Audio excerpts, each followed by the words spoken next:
You know, people don't really think much about it, but there's been some evenings that I bet you could count every bit of 50,000 to 100,000 buzzards just flying around these mountains. And it's morbid and it's sad.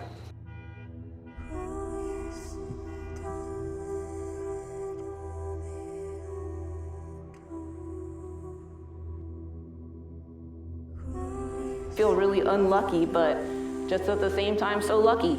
And I walk around, there's lots of people helping everyone, not just us, and it's a beautiful place to be. Like, I still look around and think, I still love this place, even after this devastation.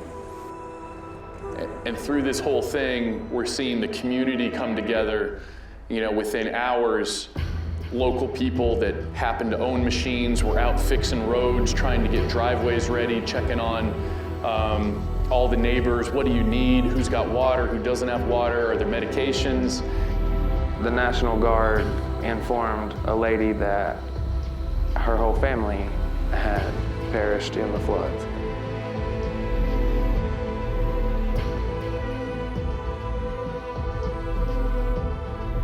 Like, there was one family up here that lost 11 family members from one family. These people are resilient. This may beat them down, but it won't keep them down.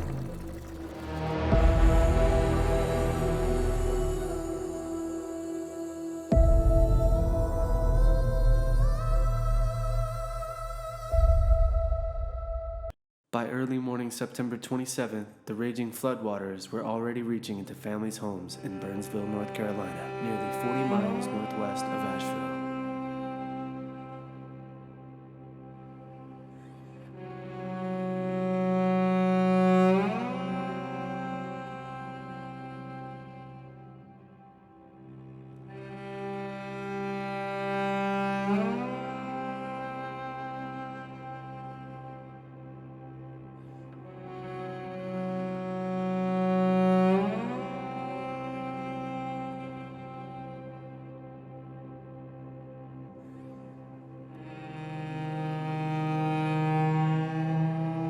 No one anticipated another destructive force of nature during the hurricane's devastating approach.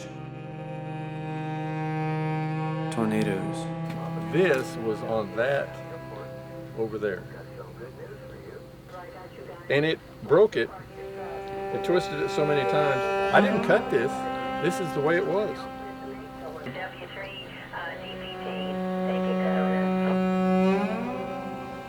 Yeah, I know all these people. In fact, sometimes they'll call on me and ask me some kind of questions.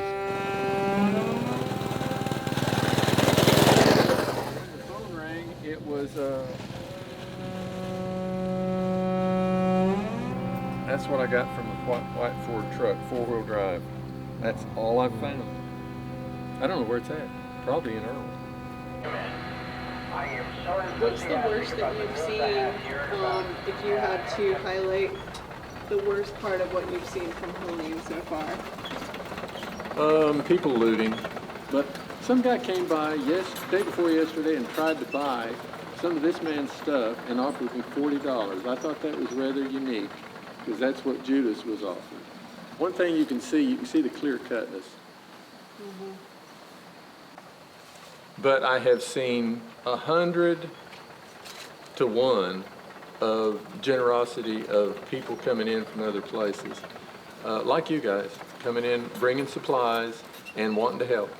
That's what's been overriding. And that whole Avery County Airport, it is just covered up with people from all over trying to help.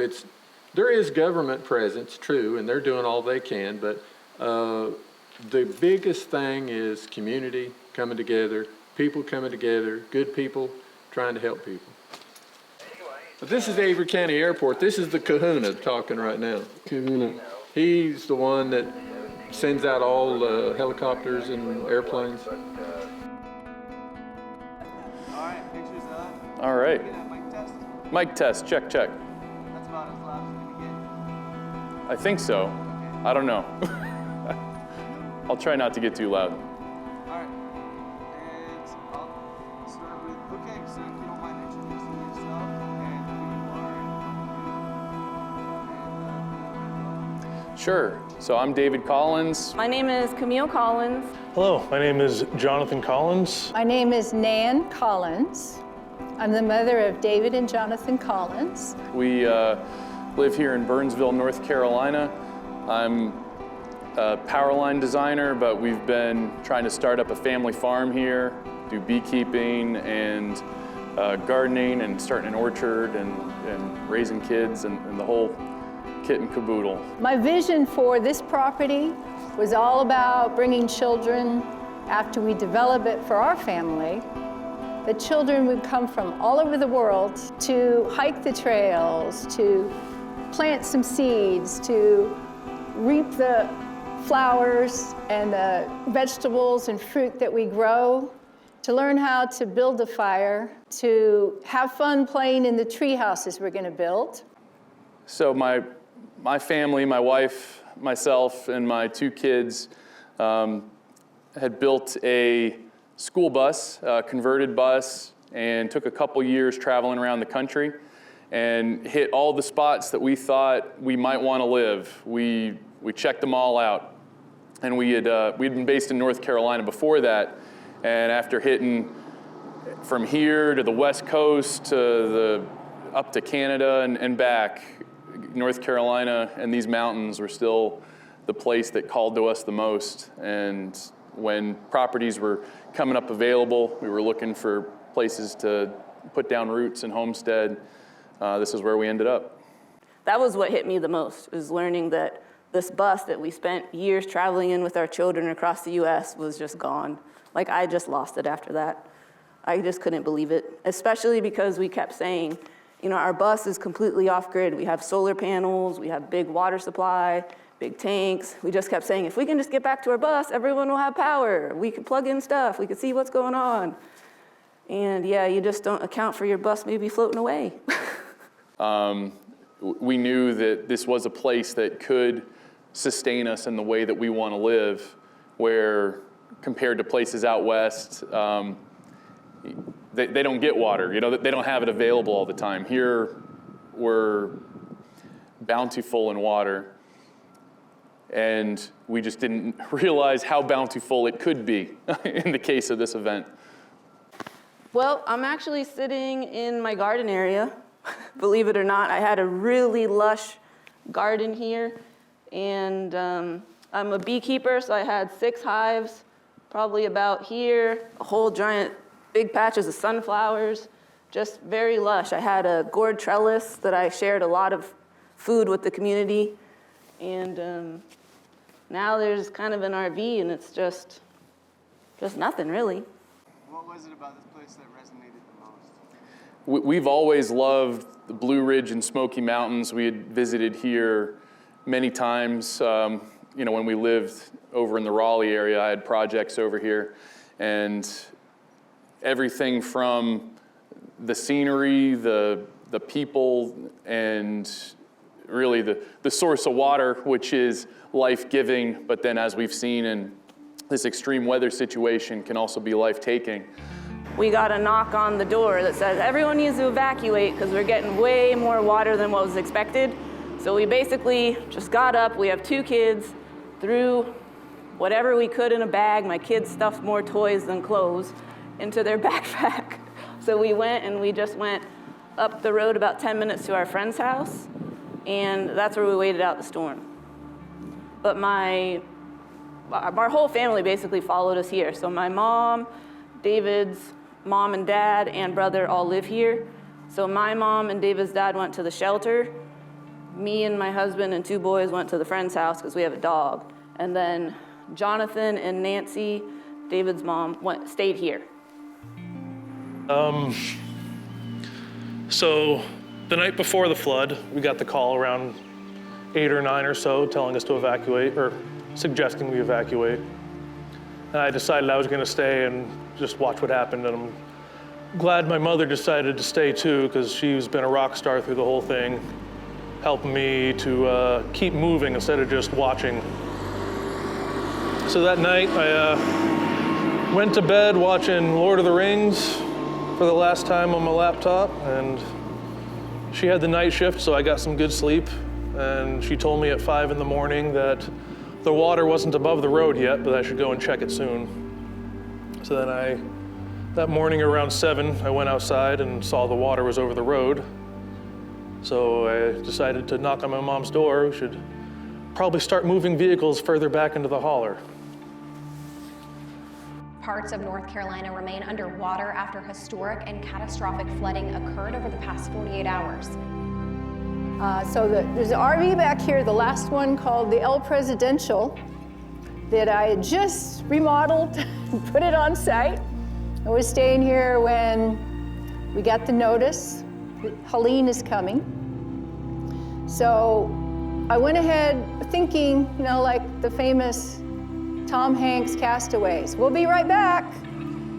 Loaded the car, had it ready to go up into the coves. Everybody evacuated except Jonathan and I, youngest son Jonathan, and we said, we're gonna stay here. Let's try to save the chickens. So we did that and then tried to move some of the chickens. We actually ended up moving them 3 or 4 times farther and farther out of the water, but that got swept away also. We think the cat has gone off into the hills. He's safe. So we evacuate, vehicles go up higher. We probably spent 3 hours moving vehicles higher and higher, rearranging. The truck camper got stuck in ruts, so we're person to person doing big boulders in the mud, just trying to get the tires to where it'll move and we can get my car up there, because we knew that was where we were going to sleep. And I can't remember the times of things that happened, but remember watching the vehicles floating around, or at least the ones that were left, dump truck getting swept away. Then at some point, around 11, a few hours later, we saw my brother's mother-in-law's camper floating and hitting the brick house that used to be next to us. Logs were flying by like rockets. The sound, it was like the ocean out here. You could hear all the trees cracking, houses running into each other.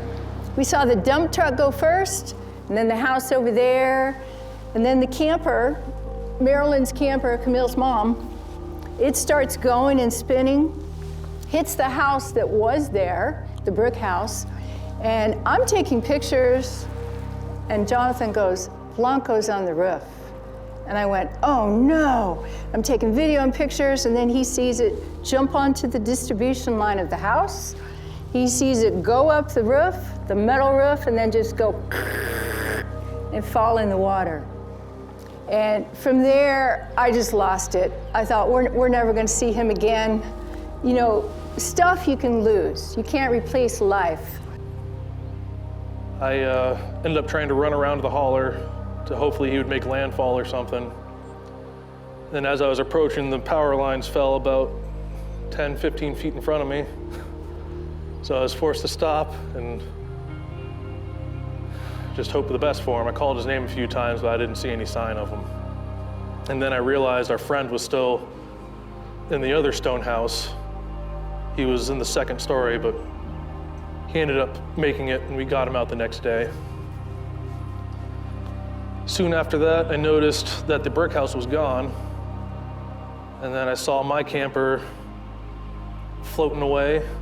I remember thinking to myself, well, at least all my stuff is still in the same place. And then right as I thought that, it hit a tree and split in half. And I told myself I shouldn't have said anything, kept my mouth shut. And by that point, I kind of checked out and didn't really want to watch anymore because it was just kind of depressing. I think I feel really, really, really lucky to be alive. We learned of a family of fellow beekeepers and kids that we were friends with that perished, and that really hit hard. So I feel extremely lucky to be here, but at the same time, so unlucky.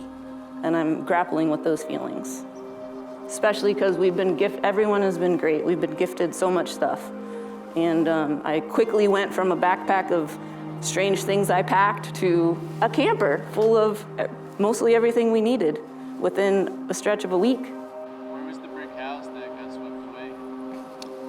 It was right next to our property line, about 200 foot on this side of the stone house that's over there. Our buddy that was in the stone house said he saw the brick house come up off the foundation and float towards him and then hit the corner of the house he was in before it busted up and continued on downriver. Just want to highlight our friends that we stayed with. When we got the evacuation notice, I texted my friend Ivan, who's the volunteer firefighter EMS. I said, hey, they just came by telling us to evacuate. And the first thing he said was, do you guys need a place to go? What happened while you were at your friend's house? So when we were at the friend's house, we actually mostly slept. So it wasn't actually until the morning that the water started rising. And over there, we woke up probably about 7:30. I was kind of awake because I heard a lot of noise. And where they're upriver, they are on a smaller creek. And that rose up to their patio to their house. And so that was the first indication that something really bad was probably happening over here because we live on a wider stretch of Cane River. But so everything, it just kept getting worse and worse. And we were about to evacuate with the kids. The friends we were with have 2 kids as well. And so we were getting ready to go out and just go up their mountain. But once the waters, it happens really fast. Like it kept getting bad, and all of a sudden it kind of stops. And then it crested about 10 a.m. over there. And finally it was like, okay. But as soon as the waters receded, we could tell over there that the roads were buckled. We weren't going to be getting out.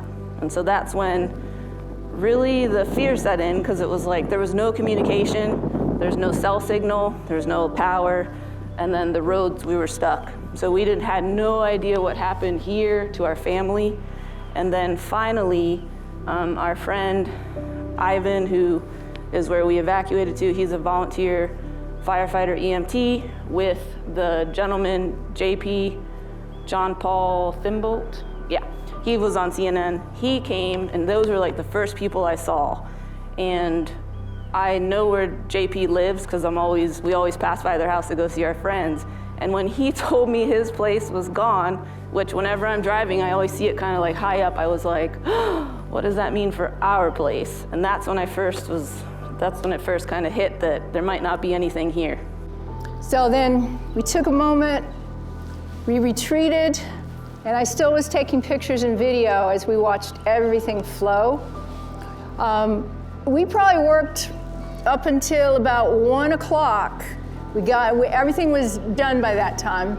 I got in the car, Jonathan was in the driver's seat, and I said, I'll be right back.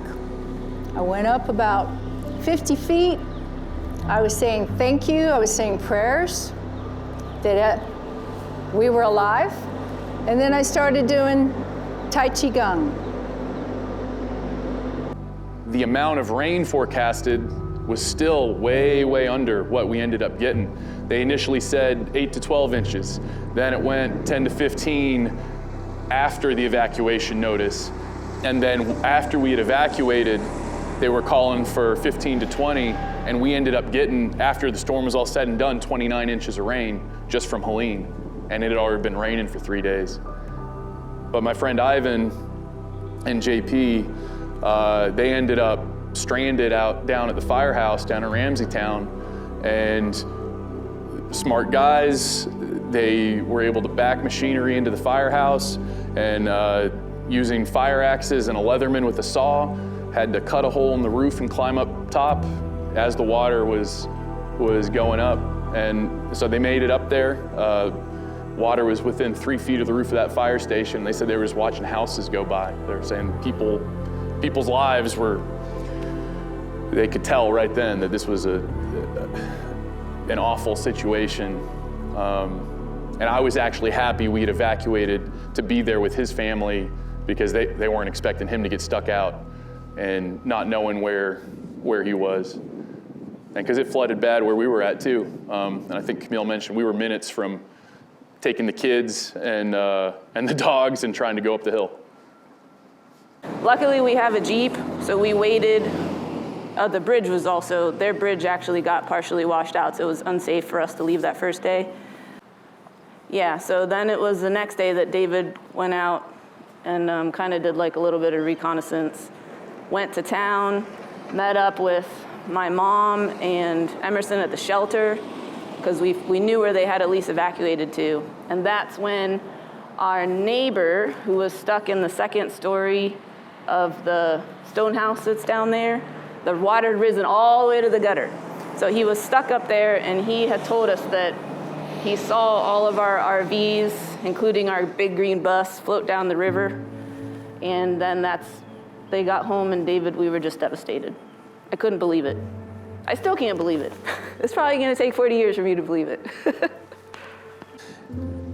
And so when I made it out and got to see my dad and mother-in-law the first time, and they had already been able to see my mother and brother at the shelter after the event, one of the things my dad was worried about the most was whether or not we would want to continue here. And both he and my mother-in-law were worried that we were going to end up wanting to sell the property out of fear and splitting up and going back to individual households. So for them, they had this fear because they want to stay together. They want all of us to stay together. And thankfully, we feel that way too. This tragedy for us, at least, has cemented that our plans that we had going forward were valid and has justified even more that where we wanted to be was the right place to be, and we just weren't there yet. So this is the future house site for my family, my wife and 2 kids, myself, and we are doing Hobbit-style, earth-buried structures, so we're probably standing on the future roof of where we're gonna be looking out. My brother-in-law found this, and it was just a jar of honey, just unscathed, sitting in the wreckage. This is our very first honey harvest because I just started beekeeping in April. And so as a family, me and my kids and all of us, we harvested this together, and I just about cried. And then what's left of my garden was some loofah, which is not an animal from the sea. This is actually a vegetable. This is what the natural sponge comes from. And 1 watermelon. I had about 20 that we were gonna donate to various friends, but we found 1. So this is all that's left, really. We're able to get, some things. I found my kilt 400 feet from where it used to be in my camper. Found a vest of mine 12 feet up in a tree. Some random bits and bobs for tractors that were in my camper just strewn about in my neighbor's yard. We're able to find some honey. I found my uncle's guitar that he left me before he died about in our neighbor's yard also. It was still in the case. Luckily I took it out, and yeah, it was muddy, but it had a good look to it, so I tuned it up and it still made noise, so I think we're okay there. But everything else is gone. Let me just give you a couple instances of the abundance and blessings that are coming to this family. I'm at elementary school, walk by 4 trucks. The guys are in the flatbed eating a sandwich. Hey, want a sandwich? I say, hey, what are you guys doing? We're from South Carolina. We're here to work. Nobody has any work. I go, follow me. I'm in the little mini chimney that Jonathan was talking about. 4 trucks, 12 of them, I call them my 12 angels, construction crew and firefighters got to work. It was all hands on deck. Everybody was working, telling of what they needed to do. So the sons have been rock stars and just rising up and saying, Camille's been with the children, helping donate her time. Her mom has donated time in the cafeteria. And it's been just, like you said, community coming together everywhere. Everywhere you go, people are dropping off food. So the first group, I met Staff Sergeant Shell in town up by Fred's. He goes, what do you guys need? I go, what you got? So they brought out FEMA truck of water and food rations and extra things like that. And then they came out the next day and dropped some up in the coast for us. But they keep checking back on us. And everybody wants to hold Blanco. Everybody wants to hold Blanco. He came back 8 days later. First, Jonathan found him, fed him some can of food. I brought more food, but he'd run off before I got here. I said, I'm not leaving till I get him. So I went up in the coast for 45 minutes, back and forth, calling his name and singing his song. And he shows up on the top of that barn right there. Meow. Comes climbing over, touches my hand, and we've been inseparable since then. So he was pretty traumatized, you could tell. But now, look at him. He's back home. He's back at his property. And really quickly, we saw the fire department and local churches setting up relief spaces. And I'd say the second or third day, Red Cross was already in here trying to set up shelters. So people had a place to go and be safe. They were getting meals brought in. And shortly after that, they were bringing in food and supplies and all of that. And so we saw lots of government response very quickly. And FEMA comes in typically about a week after. They're more of the administrators. They're working with other organizations. They're not the boots on the ground. But for example, us personally, we've had the Army show up here multiple times, dropping pallets of rations and water and blankets. They were just here again a couple minutes ago before this. They came back because they knew we needed warm weather stuff. They dropped off sleeping bags and more fuel for cook stoves. So it's been a big response for what they have access to, and what they've been able to do is get the basic life-saving necessities out to people. And then the community and folks outside of our community from all over have picked up kind of the rest. We have people from far and wide, Michigan, South Carolina, people from California that have come, and they've brought stuff. They've got camp stoves, they've got clothes, they've got blankets, they've got fuel. And the love that we're feeling in this community from all over, can't be understated. So about a week after, Jonathan had heard meowing and found Blanco. So he returned to us. There he is over there. He returned, it was 8 days? Yeah. So he returned 8 days after Homeward Bound style back to the property to find us. There he is. And so we decided, my mom and the kids and I had not seen the wreckage yet. And so we decided, we wanted to see Blanco. We wanted to confirm it was Blanco. So and the roads were finally accessible. So we decided to make a trip just to see everything. Because honestly, I really wasn't ready to come yet. But it was really Blanco that I wanted to see. And so we came and I looked at the wreckage and I was like, okay, I'm ready to go. It doesn't take long just to walk by, about 15 minutes or so. And just about finishing up, a relief worker came by and was like, hey, are you guys in need of a camper? And we're like, yeah, that's us over there. Do you have any kids? Yeah, there's 2 over there. Well, for how lucky we are, there was a family, a very, very sweet family that decided that morning that they just wanted to help somehow. And they drove over from the Charlotte area and decided that morning they wanted to donate a camper to a family in need with kids. And I'm pretty familiar with all the people that live up and down here, and I'm pretty sure we're the first house with kids on the road. So just like I said, if we were here any earlier or later, we would have completely missed them. And that story just gives me chills every time I tell it. And I've told it a lot.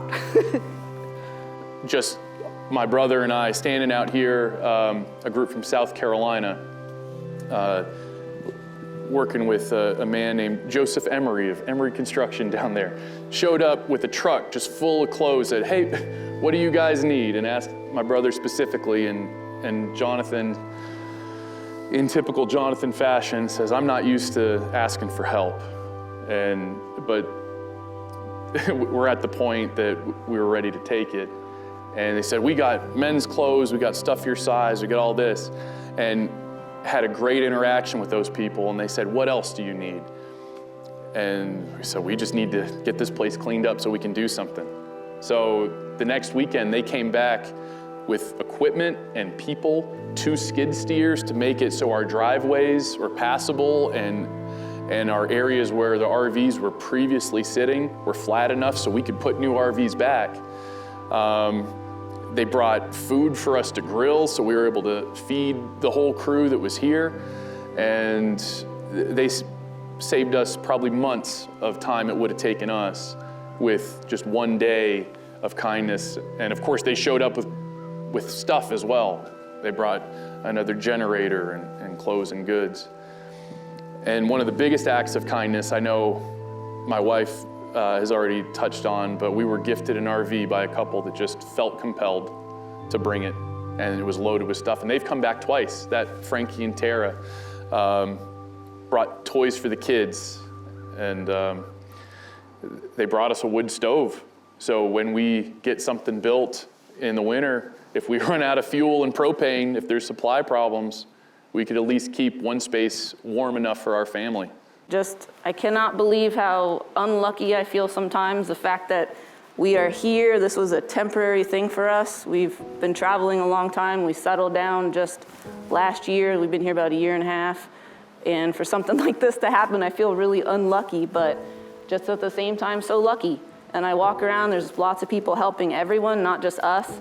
And it's a beautiful place to be. Like, I still look around and think, I still love this place, even after this devastation. Well, I'm glad that my family has decided to also want to stay on the property. So I want to build my hobbit house on the top of the hill, get my bag end going. And I'm looking forward to getting that house set up to where whenever there is another ice age thousands of years from now, I want it to still be there for the next human to walk along, be like, oh, thank you to whoever built this place, and provide someone shelter that had no idea who we were. That's one of my goals.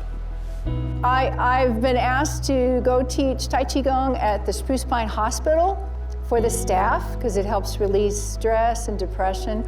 I would open that up. I've offered to all the pastors and other groups, if they'd like me to come do that, I will just freely go and do that for any group.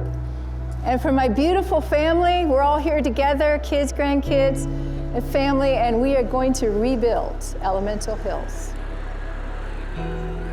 Thank you. So my hat, the I'm so lucky, this came in the RV that was gifted to us. Not only did they bring us an RV, it was loaded with clothes, which happened to be in my size and some in my wife's size, but he had about 20 hats in there. And this was the first one I saw, and this is how I feel. So I am so lucky to be sitting here still with my entire family on our property, with now a clear plan and a goal.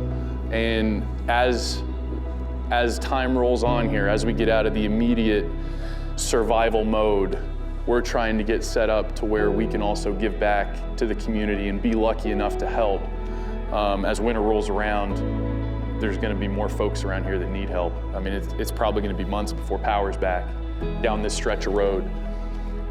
And just keeping that feeling close to when I wake up every day, reminding myself I am so lucky, and I want to keep that feeling going, because there's a whole lot of work to do, and it's really easy to get down about the things that have not gone well or are not going well, but keep in mind the hope for the future and what we can do to make it better.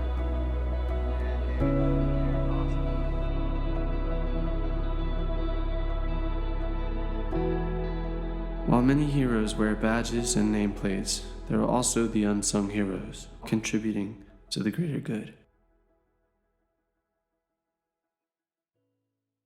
I'm gonna rinse this one out a little bit. Okay, thank you. If you take the lids off and put them on, it speeds everything up for me a little bit. Now, if you have other containers, do you have any other containers? Or those, but they're full. Well, I tell people, if you have those tote things like you put winter and summer clothes in, those tubs, you can go and take these and fill that up in your house, put it in your shower or whatever, and it'll last. One of those totes usually will hold 3 of these 5-gallon containers. We got a big old bathtub. Yeah, that's where some of it goes. It works out pretty good. Now, do you have a lid for this? I do. Okay, so I put more in if you've got a lid. I don't want to put too much in sloshy if you don't have a lid. I understand you coached here at Yancey? Yeah, and taught school for 43 years. You know my buddy Alton Robinson then? I coached Alton Robinson in high school and coached with him. He's a good man. Alton was on the first team I coached when I came here. Really? Who are you? I'm John Stallings. What do you do? Well, I taught school here for 43 years. I was a football coach.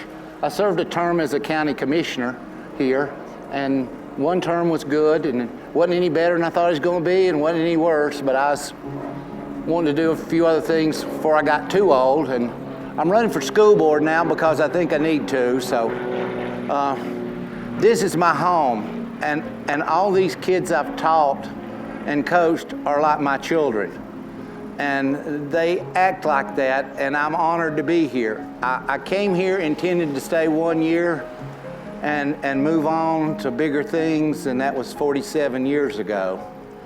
But I guess I'm kind of like Abraham Lincoln. He said, I'm a slow walker, but I don't walk back. But I taught economics, government law, and United States history. This belongs to the World Kitchen, and Eric is in charge of the truck, and he's a really good guy. And I've been here 5 days, and so I stay here with the truck and load water and talk to the folks, and the folks here are really good people. And I still do the pregame talk with the football team, and we have a great football team. We're the #1 team in Western North Carolina in 1A, 2A, 3A, and 4A, and we're 1A. But the kids are better people than they are football players.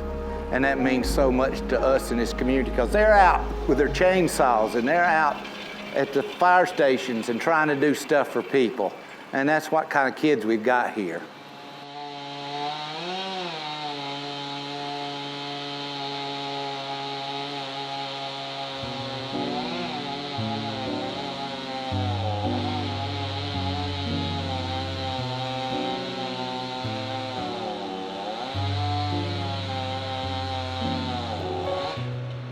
My name's Seth Wright, and I'm TJ Cook. And his dad and my father-in-law, they logged together, Cook Logging and James Ray Logging.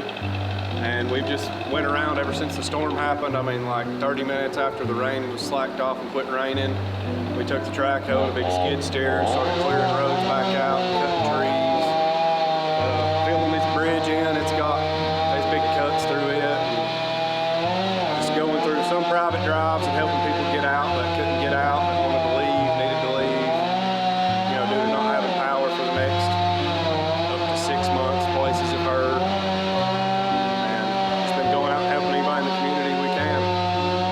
So are you guys just rolling down the road, and if you see something funny, you kind of just... That was like the first week. It was just going until you hit a roadblock and get through it and keep going. Today we've been pulling stumps out and big logs out of underneath this bridge to just help not cave in the bridge again. Just if we got so we don't lose rain another or something, bridge. if we got even like a 10-inch rain with all that junk sitting there, it would just, you know, and all the loose logs that's laid up through here, it would just do it again and might take the bridge out. Sure. So what sort of risks are you taking down there? We're wading through the water, trying to hook up these big logs, drag them out with chains and the backhoes and dozers. So broke a few chains and they kind of flew off, but we stayed out way out to the side. Yeah. Hey guys, thanks so much, man. Y'all want to add anything for the people out there? No, just keep praying and sending supplies because we're going to need it when it's coming in the winter months for the people that don't have power and stuff. How about you, TJ? Thank you all for all the supplies and help that was brought in from helicopters to hauled in. Thank you.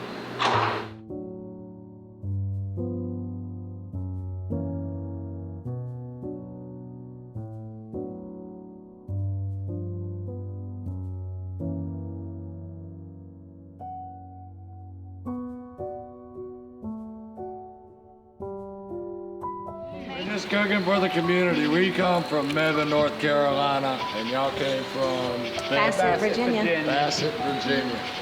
We People basically helping come, people. yeah, people helping people. We come to help the community, man. We started with barbecue and chicken legs and chicken fried legs, potatoes soups, peanut butter and jelly sandwiches. I mean, we've had quite a few 3 things on the hours grill Just today. trying to help people. Right now we are in Burnsville. Are we still in Burnsville? I think we went on up the Off hill the South somewhere. River. Yeah. You're on South Side. This is Okay, Hammer. we just Hey, started we're still going around until we found helping. somewhere good to stop. Yeah, we were here last weekend, and we saw how, all the damage and everything around here. We decided that we got to come back. These people can't be left alone, with it being that bad. We still have to come back and help. Here we are, week 2.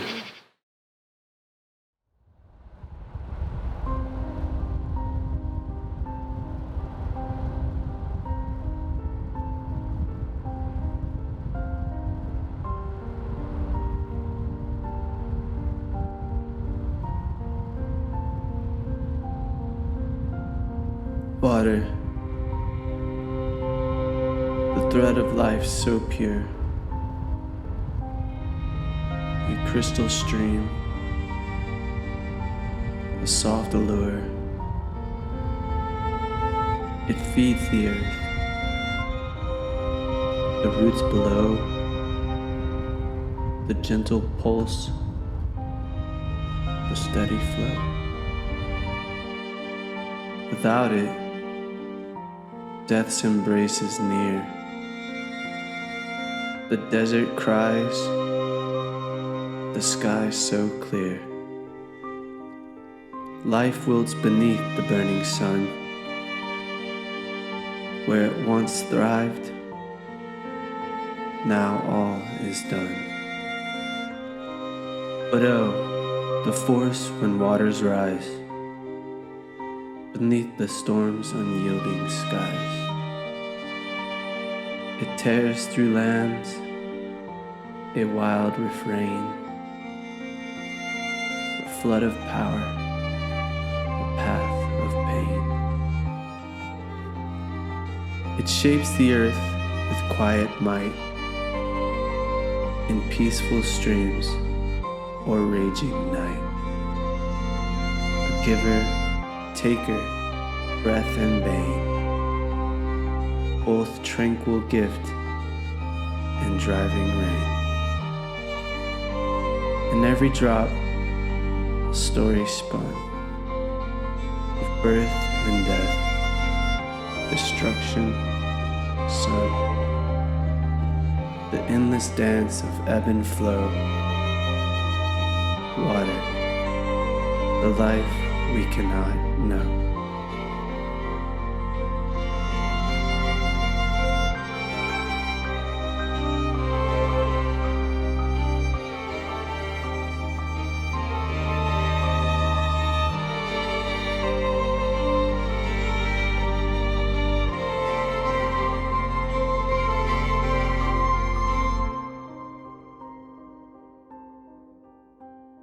It wasn't surprising seeing the community come together like they did. Most of the people that I met were not even local.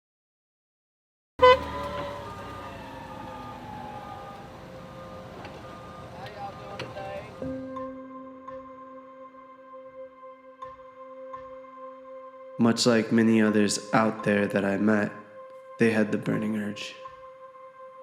And they just knew exactly what they were supposed to do. Hi, my name's Todd Rogers. My name is James Bond.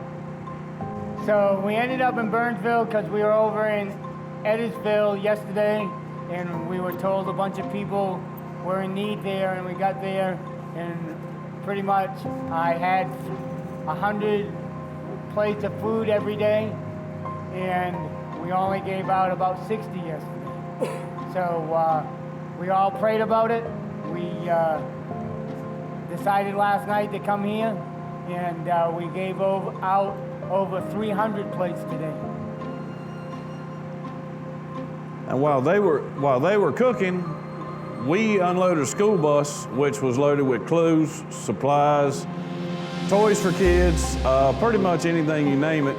And me and my brother-in-law, Ron Brazel, we went and delivered up on the mountain to different places that needed it, blankets, clothes, hygiene products, anything that you could think that could be donated, we brought up here and donated. And now, as you can see behind us, the bus is now empty.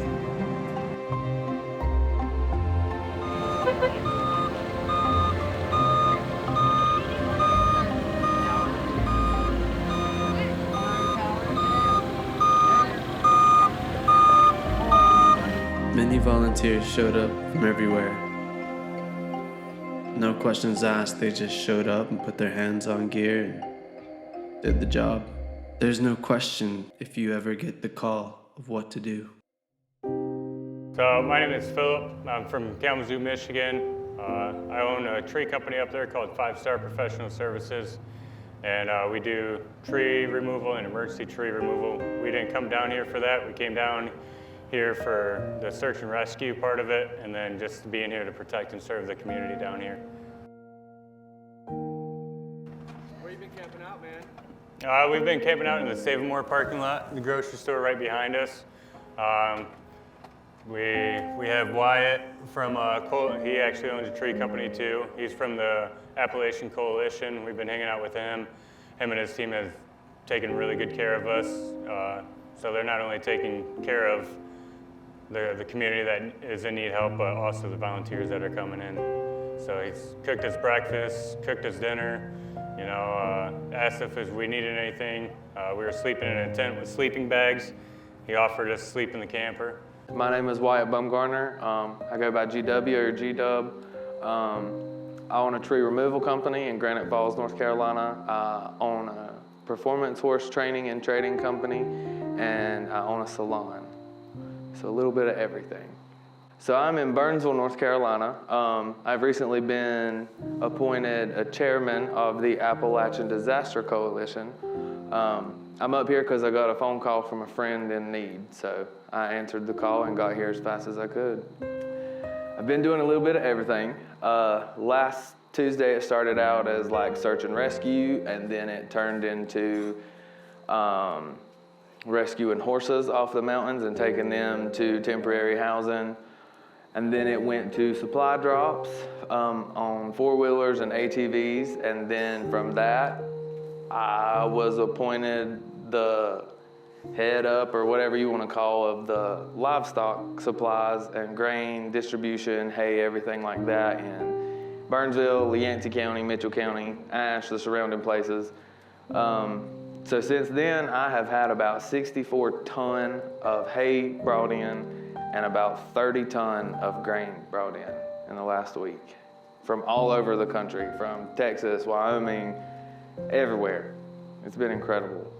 I guess what brought me down here is I was actually on social media scrolling through, and I saw people were trapped up in the mountains, couldn't come down, couldn't get supplies to them, and I just got goosebumps, and you know, I felt called to be down here. From rodeoing for the last 15 years, I have connections everywhere. So it pays to be a nice person and be able to call in some of your homies every now and then.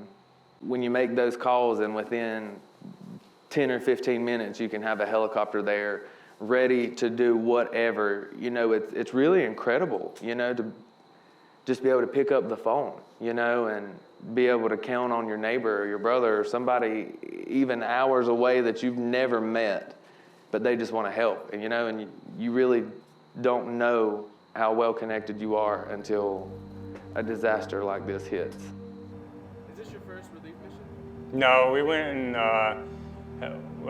helped at Hurricane Ida down in Louisiana a few years back. That wasn't more search and rescue, that was more helping people get trees off their houses.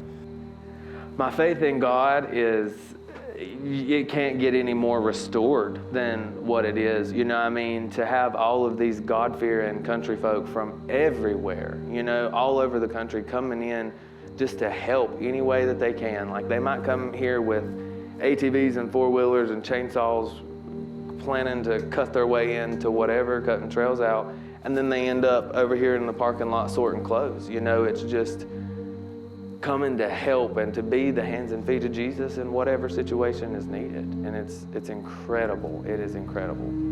I guess to emphasize on what you're saying about when maybe just you as a person isn't enough. There was a person here, she lost her husband last night. She came here looking for the Billy Graham team, and they were actually staying across the street, not in their RV at a church in the basement. And one guy brought her over to us thinking that we were with Billy Graham, and we were like, no, but we know where they're stationed. And that one person that asked us if we knew where they were, made the world of a difference to that lady, because we were able to get her over there, and they comforted her, and were able to help her feel at ease with her situation. Kind of like a link in a chain, right? Right. That one link. Right. Right? Yep. That's amazing, brother. Appreciate that. Yep. You almost can't even put your finger on it. Like the devastation. I mean, I've talked to so many families and seen before and after pictures where they've had these immaculate houses and land and all of these things, and then the next picture and where their house stood is now a river, like a fully flowing river, 30 foot wide, when the nearest creek used to be 5 miles down the road. And last week, whenever we were taking supplies in, the National Guard informed a lady that her whole family had perished in the floods. And, she had been standing there all day. I didn't know who she was, but she was standing there just pacing back and forth, and like she was waiting on them to come, and then for her to get that kind of news, that was probably one of the hardest things, just to see I don't know, like you can't even explain the devastation on somebody's face when they find out their whole family's gone. It's unknown the actual number of lives that were lost. Countless loved ones still remain missing. In the evenings, to see buzzards and stuff, people don't really think much about it, but I mean, there's been some evenings that I bet you could count every bit of 50,000 to 100,000 buzzards just flying around these mountains. And it's morbid and it's sad, but it's part of life. It just sucks to have to see that part of it, and that's hard to swallow, that there are some people that will never be found, ever.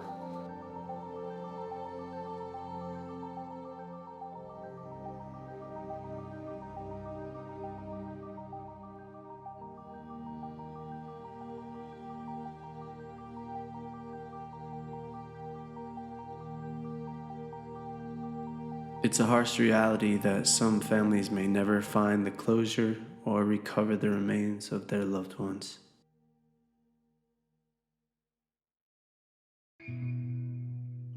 These people are resilient. This may beat them down, but it won't keep them down.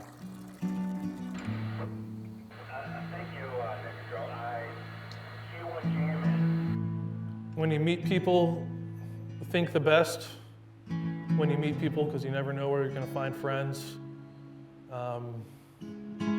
Keep things in high area, buy dry sacks, maybe fill them with rocks so they don't go too far.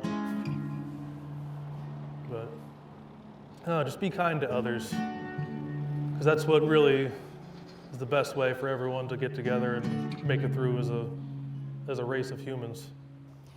Everywhere I go, literally 20, 30 things happen a day that are blessings from on high. It's wonderful. Thank you all for all the supplies and help that was brought in from helicopters to hauled in. Thank you. For something like this to happen, I feel really unlucky, but just at the same time, so lucky. And I walk around, there's lots of people helping everyone, not just us. And it's a beautiful place to be. Like, I still look around and think, I still love this place, even after this devastation. Just keeping that feeling close to when I wake up every day, reminding myself I am so lucky. If you need something, just ask. If one of us don't have it, the other might. All these different people from all different walks of life and all these different careers that kind of get overlooked because we're considered blue-collar workers. Well, the blue-collar workers save the day. No, you're good. Okay. Yeah, just comment on insurance. You know, with everything we had down there, things we assumed would be covered, like under our farm policy that we had and RV policies, you know, we're being denied by insurance because it's a flood, even though it was hurricane created and even though the water was so far above the FEMA flood maps. I mean, at least 20 feet above the FEMA flood elevations. And we're hearing the same thing. All our friends up and down the river who had houses destroyed and lost weren't in the flood zone, so they didn't have flood coverage. So we've got countless people that we personally know that still owe money on their homes, and insurance is not giving them a dime, just patently denied. So we're hoping that FEMA is gonna come through in this situation to help, recovery, because this water, as measured at various places along the river, was well up and above the 1,000-year levels by a good amount, 1,000-year flood maps.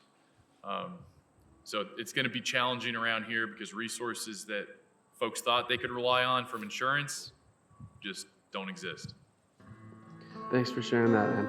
Yep. Appreciate it.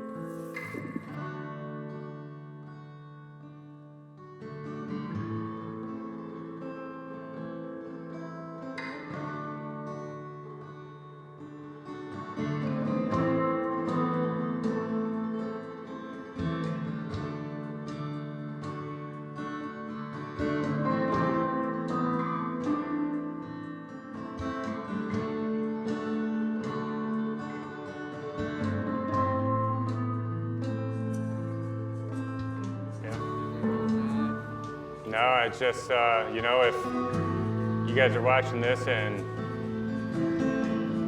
it's posted and within time and you need supplies, there's 2 fire departments down the road here. They have supplies. We have tons of supplies here at Save a More and Roses here in Burnsville, North Carolina, wrapped all the way around it. You guys are free to come take it whenever you want.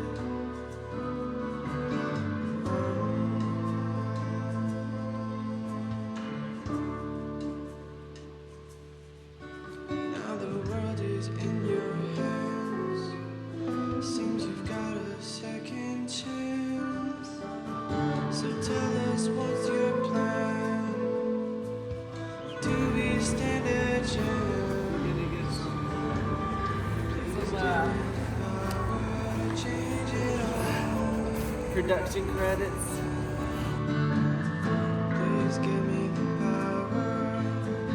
Like for last week, for example, whenever I first got here, there was probably 50 of us up here in the corner, like CJ Batista and Batista Graydon, and just like me with horses and all these different people from all different walks of life and all these different careers that kind of get overlooked because we're considered blue-collar workers. The blue-collar workers save the day, and they're still here. Like everyone that's been in this parking lot has been just a good old country folk, I mean, there's been people from the city, and I don't want you to think that there haven't been, but people in the country know what people in the country need, and these are proud people, so they accept help a little bit better from like-minded folks than they do, big organizations.